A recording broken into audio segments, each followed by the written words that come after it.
Nous sommes ici dans la deuxième exposition qui a lieu dans le cadre du cycle d'exposition initié par le domaine départemental de Chamarande,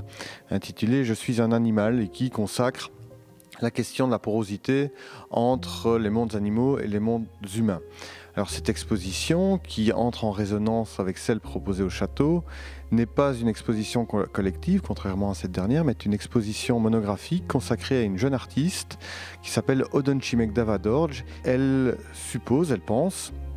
que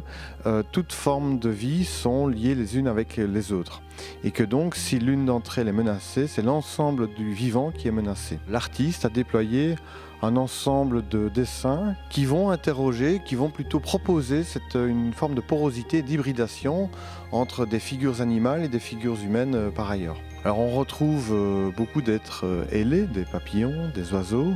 Les oiseaux en question qui donnent le nom de l'exposition, Bardeaux, est une série dans laquelle nous voyons des moineaux, qui est une espèce en voie de disparition en région Île-de-France, au sein desquels, au cœur desquels, sur le ventre desquels se retrouvent des visages humains. Alors bien entendu, lorsque l'on voit un visage humain sur le cœur d'un oiseau qui est lui-même menacé d'extinction, il y a une sorte de ricochet, d'effet papillon qui laisse penser que l'espèce humaine elle-même est menacée par la disparition des autres espèces. Troisième grande série que nous retrouvons ici au domaine, c'est celle qui est derrière moi,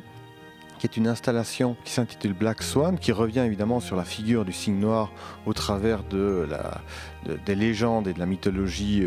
plutôt occidentale et même germanique, et qui vient là montrer un ensemble de signes qui semblent